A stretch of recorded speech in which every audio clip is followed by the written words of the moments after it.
Do you think that rest means you're being lazy or that being soft means you're weak? Well, a lot of women think like that. And I'm going to flip the script on it today. We're going to talk all about creating and cultivating a soft life and how that actually makes you a better woman. To the secret formula of femininity for women who want to live a more feminine, fun, and fabulous life. I'm Dr. Nicole Montero, your host on this weekly journey to unlocking your inner radiance, nurturing fulfilling relationships, and becoming the best version of yourself. Welcome back, everybody, to another episode. I'm your host, Dr. Nicole, and your guide on this journey to tapping into your feminine essence. And today we're going to do a deep dive into a topic that actually has the power to transform your life. That is creating your soft life as a woman. We know we're in a world that really glorifies hustle culture. Even if it's not said out loud, we all get the message. Being busy is celebrated. Rest is seen as a weakness. People brag about how they hustle and grind 24/7, and that is seen as the mark of success. However, more and more women are saying enough. Even if they haven't spoken the words, their bodies are saying enough. Their minds, their mental and emotional state is telling them that something has to change. And more women want to choose a different path, a path of ease and elegance and joy instead of being busy, burnt out. I had a good friend who had a t-shirt where it said booked and busy. Um, and it crossed out the word busy and it said booked and well rested, meaning that you don't have to always be busy and hustling to get the life that you want for yourself. Today, we're going to explore really what is the soft life because I know you may have heard it, but there's a lot of misconceptions about it and how you can align your feminine energy and start designing your own personal soft life today. And I have to start with a story about me. It's interesting because I'm recording this on my birthday. And actually, I'm just having such a good time. My kids made me breakfast. So they've been trained up right? Mommy's rest day, you make breakfast. I have my boba tea that they made me, matcha green tea. So this is like a mixture of green tea with the tapioca uh, bubbles and everything. So I am just so happy to be pampered today. And later on, I'm going to get a massage and do a salt float where you go and you get in a salted bath. It takes out the toxins, it relaxes you. It is amazing. And I'm telling you all this because I want you to know that you have to be intentional about inviting ease and joy and rest and self care into your life. And there was a time where I actually wore my busyness as a badge of honor. I was juggling career goals, other professional goals, family responsibilities, and a lot of it was a self imposed to do list, right? You know, that thing where you just have this list of things, a running list. It's not even written down, it's in your head. You're always distracted. There's always something else. There's never like a sense that I achieved this or I got to this point and now I can rest. It's always like, what's next? And one day I literally hit a wall.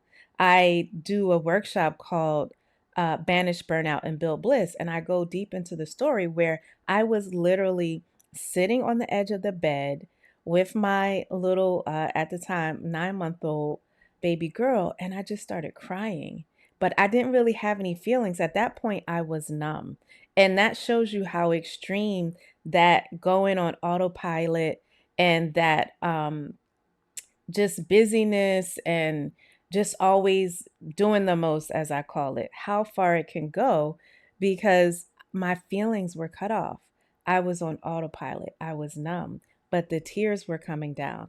It was starting to break through my body to where my body was saying no more. And really, burnout, I say, it gets to your body, but it really starts in your mind when you realize you are unsatisfied, you are feeling like you don't have the right boundaries, you're doing stuff either for other people or things that you believe you're supposed to be doing. So again, there was a time when that's what I saw around me, is that good moms were busy moms and always catering to their kids and other people. And it didn't matter, if they bought new stuff for themselves or pampered themselves. It was all about everybody outside of themselves. And I realized that I needed to have a different framework. I started to lean into this idea of a soft life. And this was literally 9.5 years ago. So it was before it became this big popular thing. And I realized what I needed was to prioritize ease and alignment and allowing myself to lean into what truly mattered for me. Not what everybody else said you should be doing, not the car everybody else said, or the house, or the relationship pictures, right? It was about what was truly important and what mattered to me. And let me tell you, just making that shift before I made any other changes, that mindset shift really brought a level of peace and joy that I hadn't really had in a while. It took me back to almost like a childlike state of joy and excitement and a sense of possibility. And I know that, we could hopefully all remember a time when it felt like we were hopeful for the future. It was the unknown. And then over time in life, you just get so bogged down with, just disappointments or expectations, and you lose sight of that childlike excitement. Now, I've always been a person, I've been told, that has a lot of that in me. People are like, you are a child at heart. But for me, I started to see it decreasing, and I wanted that increase, that former self that I knew that I was. And that happened for me just by making the mindset shift. Now, of course, it required me to be intentional about what I really wanted, about communicating my needs, and about really being clear on my boundaries, mostly with myself, like self care, health, wellness, all of that became the core of how I organized my life. And so let me tell you, when I made that shift, it it's almost like I could not even go back to wearing busyness as a badge of honor. Like when people say, "How you doing, girl?" I no longer wanted to say, "Oh, I just been so busy. I got so much going on." I was like, "You know what? I'm well. I'm taking time for me. What are you doing this weekend, girl?" "Oh, I'm just resting. We'll see what happens. We're just going with the flow." I really leaned back into flow and rest and ease. Those became my words. Those became my words. Each year, when I would pick a new word for the new year, it has something to do with alignment, flow, relaxation, rest, ease. All of those things just became a core part of my identity. All right. So what exactly is a soft life? You may be in your soft girl era, as they say. Um, the last time when I went to get my nails done, the woman was like, "Oh, the person before you wanted her soft girl era nails." So this is a term that people are talking about. The soft life is not about being lazy or avoiding responsibility.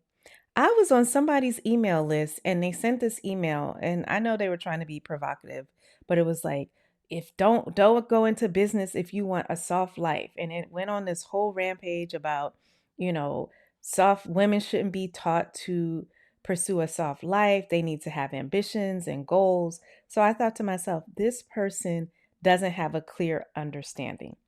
A soft life is about really being intentional about how you live. It's about what you prioritize, what you are intentional about prioritizing, and learning to prioritize ease, elegance, how you do things, right? It's how you do it that makes it sweet as well. And joy, allowing yourself to seek joy in the things that you do, choosing alignment over exhaustion. Meaning, if it's not aligning, it doesn't mean you have to be rigid, but if it's not aligning with the goals and the things that you want for yourself, stop taking on too many things onto your plate. I remember when I started saying no to professional requests, like, oh, could you just come and say a few words at my event? Or could you just review this for me? And we'll give you, they always try to give you this little thing. And I have done so much community service throughout my career. But it comes to a point when people will ask things of you when they have the budget and everything, like, they have everything, but they just want you to come do something, give up your time or your mental capacity or whatever. And so when I started saying no to these little requests that would end up accumulating and cause me to feel drained and resentful, when I started saying no to those things, I started realizing the power of being in alignment with what was important to me. The soft life is about saying, here's the key: I don't have to hustle to prove my worth. A lot of us were raised on that you're worthy because of your achievements and all of the outward things that people can validate and praise you for. But you have to understand that your value is inherent. So when you're living a soft life, you say, my value is inherent and I deserve a life that feels good. That is a huge shift because a lot of us unconsciously believe we deserve a life of struggle. That's what we have seen before us. We deserve a life of things being hard and harsh and out of our control.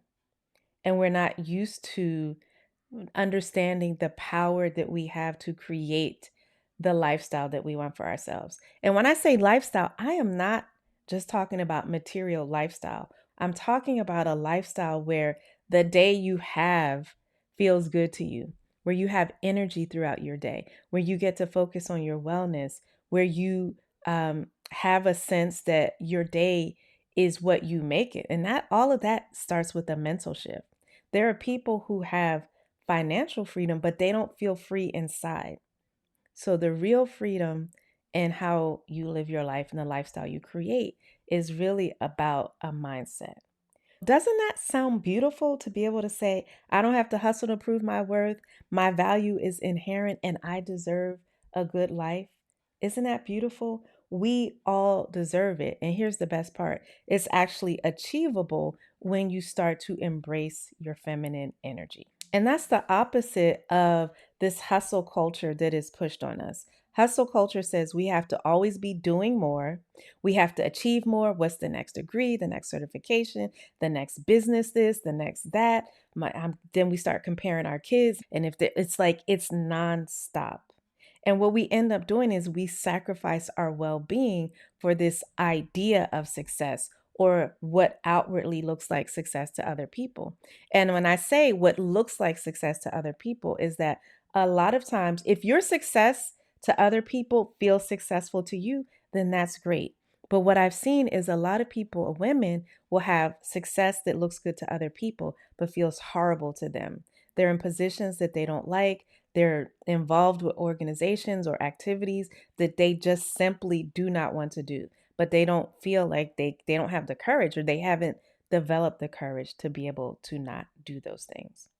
So we have to ask ourselves, what is the cost of this external success if it's not aligned with what we want inside? Let me break down. You all know I love to talk about the research, right?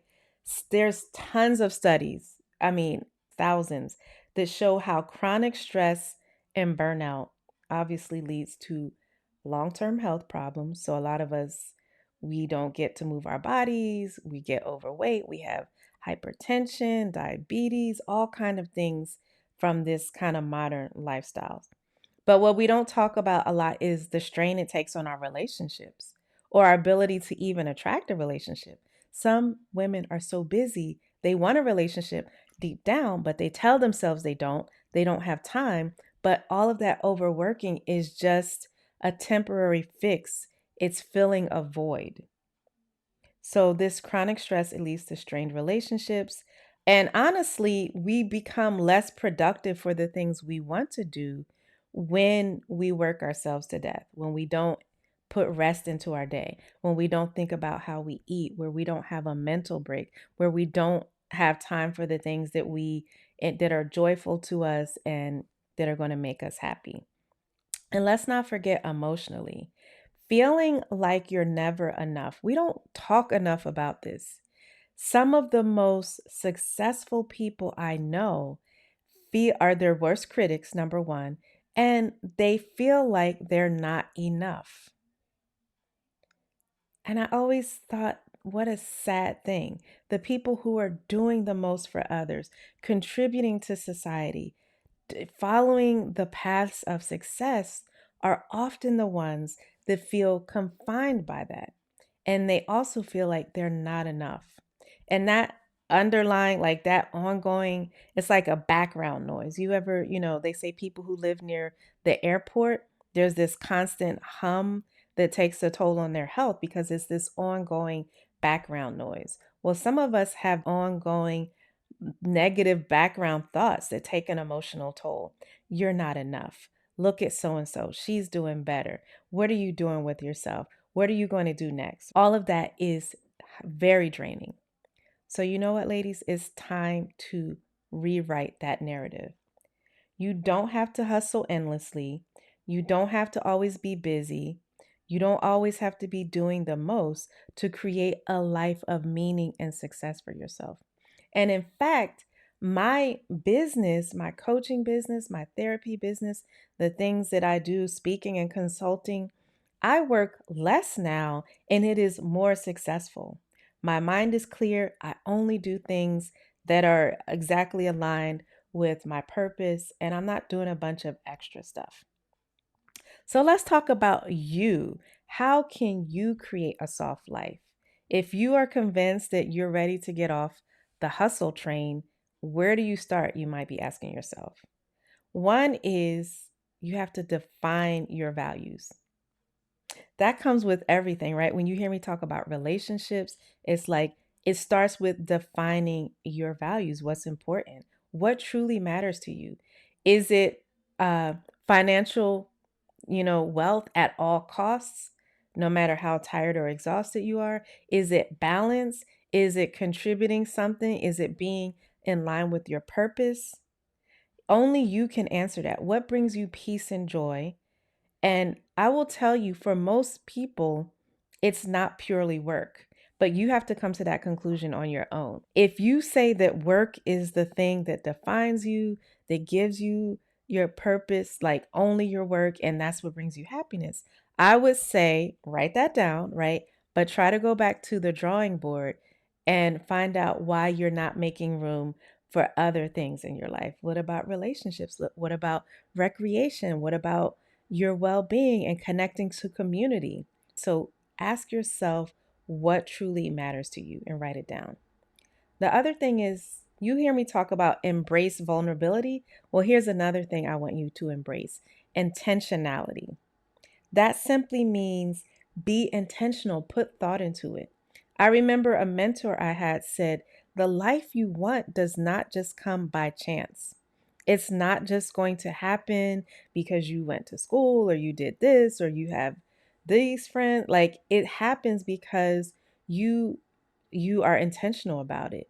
You think about it, you write down your goals and what you want for yourself, you reflect on yourself, you take action by saying no to things that don't align with your values.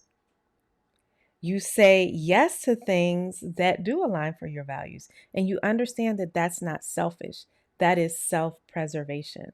But you can't just, it's not just going to just happen. No one around you is going to say, "Hey, I'm going to help you live life intentionally." You have to be the one that does it.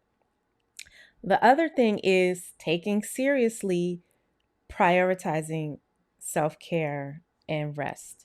And even if you have to put it on your calendar, like there's some couples that, because of how their schedules are, they actually schedule sex. They put it on the calendars because they put everything else on the calendar. When you put your doctor's appointment on the calendar, you usually don't miss it. So it's the same with rest and self care. I schedule the days where I know I want to take a nap. I don't take a nap every day, but if I know it's a kind of day where it's a little bit packed on both ends, I will schedule, okay, this is a time to lay down. I have this little sofa uh, in my office. I schedule laying down and at least closing my eyes, even if I don't fully fall asleep.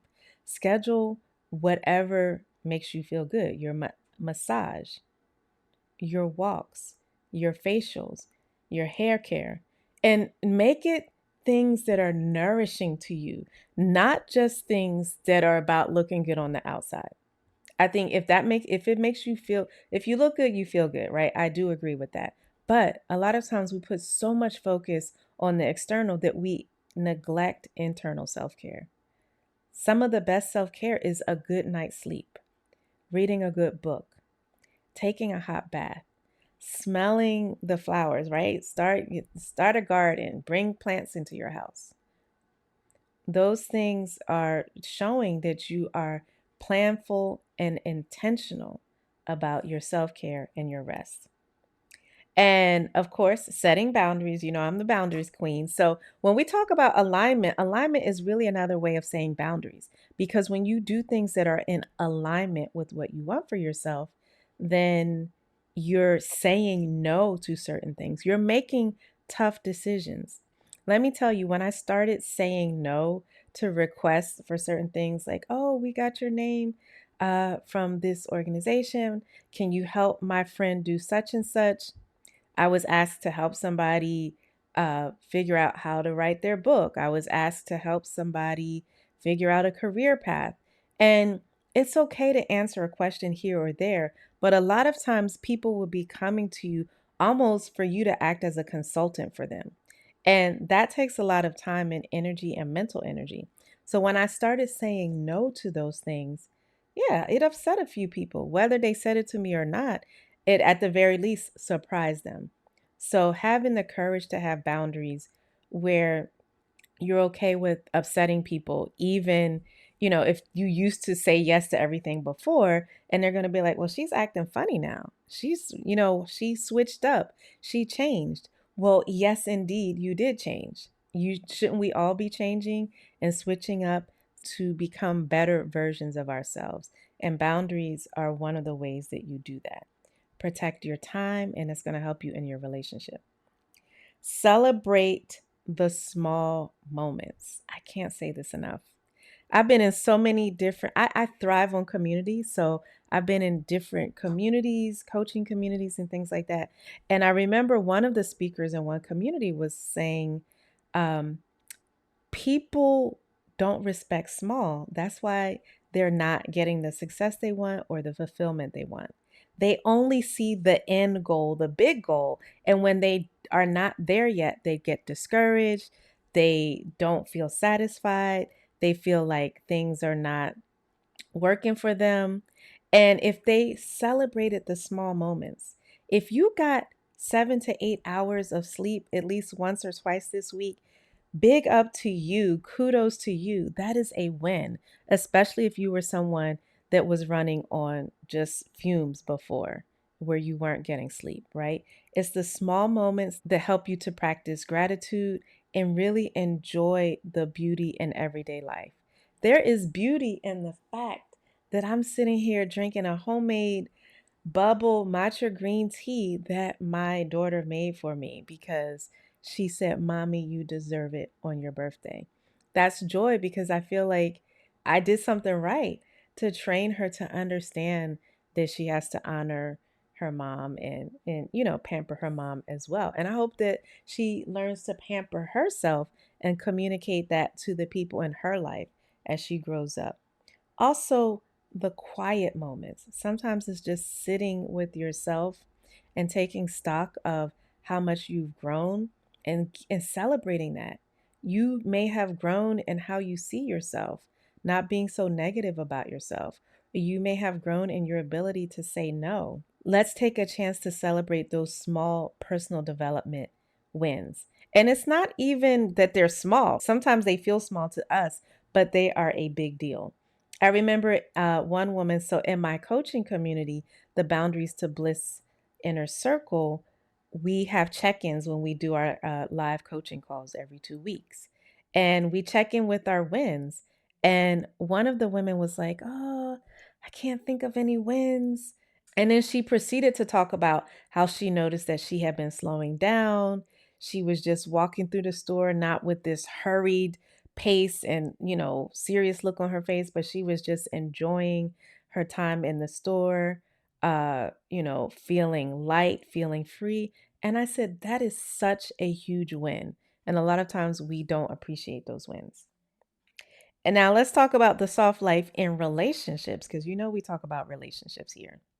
Creating a soft life is not just about you, but it's about your relationships. Now, whether that's the relationships with your family, your friends, your children, other family members, but in your romantic relationship, if you with your partner, when you learn to bring ease and joy into your interactions, it's going to deepen. A lot of times we get so used to the person that we're with that everything is we're rushing through conversations. We don't fully listen. We're not present. We're distracted doing other things. We feel like, oh, well, I know what he's going to say anyway. And we don't take that time to really be intentional about connecting with them. And you know what? No one likes to be taken for granted, men nor women. And when that happens too often, the person might not say anything to you, but guess what? When they start getting that presence and that attention and intentional, like being connected with them from somebody else, they're going to take notice. So you want to be the one that's giving that presence and that connection to your partner and vice versa. And when you embrace more ease, more joy, more alignment, you actually have the space to do that. I've talked to some women that are like, you know what? I don't even have time, to hear his mess, and I don't have time to hear what my kids are doing. And that was a wake up call for me when I realized one time when my kids were younger, it's like, there should never be a time where I give more to the people outside of my house than I give to the ones inside. I should not be so drained that I'm snapping on my kids. I don't have time to listen to my husband. I don't want to hear it. Yeah, we all need a break as moms and as women, as wives, as partners. We need a break. But on average, I don't want to feel like the best of my energy is going to people outside of my household than the ones inside. You get me? My husband had a great saying, which is don't try to be out saving the neighborhood while your own house is on fire. That means that you want to be careful not to have such an outward focus. You're involved in every cause. You're doing things for every other person, organization, purpose outside. You come home, your house is a mess. You don't have good connections with the people in your family. You don't have time for them. You're always out running. That's a time to reframe like what's really important. And for me, I realized I refuse to be out in the streets ripping and running, and my house is not a sanctuary. Where it doesn't feel good to me, it doesn't smell good, it doesn't look good, right? I started putting so much focus on what's inside. And I think that's like a metaphor to focus on what's inside of us versus just what it looks like on the outside. So, ladies, we're not ripping and running outside, and our inner space, our space inside of our homes, is not comfortable for us.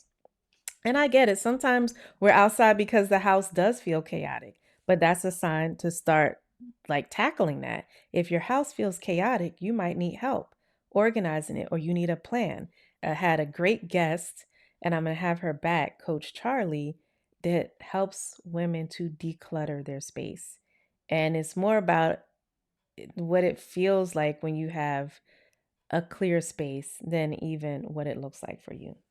All right. The key is for your soft life, how it affects your relationships. When you learn to slow down, be present, show gratitude for that person's presence in your life, that will make them feel like $1,000,000, and you will feel more connected and you'll feel good. You'll feel like $1,000,000 yourself. Feminine energy in relationships is really about creating a space where love, respect, and connection can flourish. And that is what people say when they say, what does a woman bring to the table? And we say her feminine energy is that ease, that flow, that ability to learn to ground yourself. And then that influences their energy all around you. It becomes a positive influence on your spouse, on your other family members, and people who are close to you. Okay. Now, I did have a question. This person says, I keep hearing about the soft life, but I have mixed feelings about it. I don't want to look weak and I don't want to feel like I'm being irresponsible. You know what? I love it's more of like a statement of her conflict. I love that question. Thank you for sharing that with me. And you're not alone if you feel like that. That's why I said in the beginning it's about a mindset shift. Give yourself permission to ask yourself, what do you want to feel like in your day? Try to visualize. Like let's break it down into a really small uh goal or action. What do you want to feel like in your day? Do you want to feel energized, happy, well rested, right? Or do you want to feel stressed, overwhelmed, and overworked? If you want the first one that I said, then that requires you to do some things, to take some actions, like making sure you have enough rest, making sure you have time for yourself. In order to do that, usually for a lot of us women, we have to let go of the things that we're voluntarily doing that are making us stressed and busy. I guarantee you, there's at least two things that you're involved in right now that you wish you didn't have to be. It feels like something you have to, but if you really look at it, it's probably something that you can say no to or put a pause on.